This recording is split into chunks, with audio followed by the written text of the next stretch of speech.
وزیر اعظم ترکیہ، آذربائیجان، ایران اور تاجکستان کے 6 روزہ دورے پر روانہ۔ وزیر اعظم شہباز شریف ترکیہ اور آذربائیجان، ایران اور تاجکستان کے 6 روزہ دورے پر روانہ ہو گئے ہیں۔ خصوصی طیارے میں لاہور سے روانہ ہو کر وزیر اعظم شہباز شریف استنبول پہنچے۔ نائب وزیر اعظم اور وزیر خارجہ اسحاق ڈار، وزیر اطلاعات عطا تارڑ اور معاون خصوصی طارق فاطمی بھی وزیر اعظم کے ہمراہ ہیں۔ وزیر اعظم دوست ممالک کے رہنماؤں کے ساتھ دو طرفہ تعلقات، علاقائی اور بین الاقوامی اہمیت کے معاملات کے حوالے سے تبادلہ خیال کریں گے۔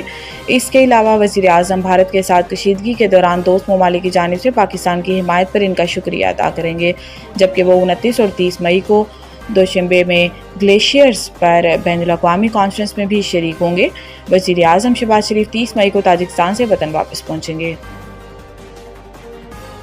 اسلام آباد میں غیر قانونی تعمیرات اور ہاؤسنگ سوسائٹیز کے خلاف فوری کریک ڈاؤن کا فیصلہ۔ وزیر داخلہ محسن نقوی کی زیر صدارت ہونے والے اجلاس میں غیر قانونی تعمیرات کے خلاف فوری آپریشن کا فیصلہ کیا گیا۔ اجلاس میں بغیر منظور شدہ گھروں کے خلاف کارروائی کے علاوہ غیر منظور شدہ ہاؤسنگ سوسائٹیز کے خلاف بھی کریک ڈاؤن کا فیصلہ کیا گیا۔ اس موقع پر وزیر داخلہ محسن نقوی کا کہنا تھا کہ متعلقہ افسران اس سلسلے میں زیرو ٹالرنس پالیسی پر عمل درآمد یقینی بنائیں اور سیٹلائٹ میپنگ کر کے ہر قسم کی غیر قانونی تعمیرات کو روکا جائے۔ اسلام آباد میں شہریوں کو عالمی معیار کی خدمات کی فراہمی ترجیح ہونی چاہیے۔ وزیر داخلہ محسن نقوی نے متعلقہ SOPs اور اسسٹنٹ کمشنرز کو فعال انداز میں فرائض سر انجام دینے کی ہدایت دیتے ہوئے کہا کہ پولیس اور انتظامیہ کا تشخص بہتر کرنا ہے۔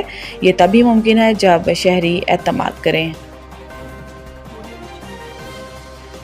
کرپشن کے الزامات، گنڈاپور نے اپوزیشن لیڈر KP اسمبلی کو 1 ارب روپے ہر جانے کا نوٹس بھجوا دیا۔ Opposition leader Khyber Pakhtunkhwa assembly عباد اللہ نے ایک بیان دیا تھا کہ وزیر اعلیٰ علی امین گنڈاپور کو احسان کرپشن اسکینڈل کے مرکزی کردار ہیں۔ واضح رہے کہ رواں برس اپریل میں خبر سامنے آئی تھی کہ خیبر پختونخوا کے سرکاری بینک اکاؤنٹ سے 40 ارب روپے سے زائد کی خرد برد اور مالی بدعنوانی کا انکشاف ہوا ہے اور خرد برد کی رقم مسلسل بڑھ رہی ہے۔ اسکینڈل کو پاکستان کی تاریخ کی سب سے بڑے مالیاتی اسکینڈلز میں سے ایک قرار دیا گیا۔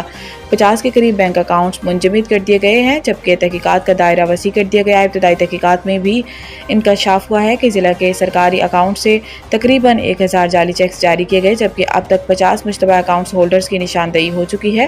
شواہد سے بااثر سیاسی اور اعلیٰ عسکری شخصیات کی شمولیت کے واضح آثار ملے ہیں۔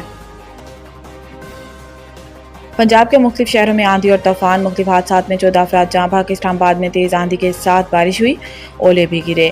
آب پارہ میں پانی گھروں میں داخل ہو گیا۔ نالہ لئی میں پانی کی سطح بلند ہو گئی۔ بارشوں کے باعث راولپنڈی میں رین ایمرجنسی نافذ کر دی گئی۔ لاہور میں آندھی اور طوفان کے باعث بارش ہوئی، جس کے باعث پورے شہر کی بجلی بند ہو گئی۔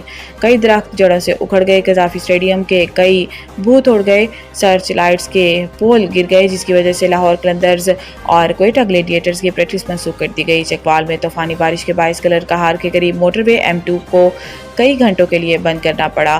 ملتان، حافظ آباد، گوجرانوالہ، اٹک اور سیالکوٹ میں بھی آندھی چلی ہے، جس سے دن میں رات کا منظر ہو گیا۔ مختلف شہروں میں متعدد مقامات پر سولر پینل اڑ گئے۔ ریسکیو حکام کے مطابق صوبے میں آندھی اور طوفان میں 14 شہری جاں بحق اور 51 زخمی ہوئے۔ PDMA کے مطابق اموات بوسیدہ مکانات کے گرنے اور غیر محفوظ مقامات پر ہونے کے باعث ہوئیں۔ لاہور میں درختوں کے گرنے اور سولر پینلز کو نقصان کے واقعات رپورٹ ہوئے ہیں۔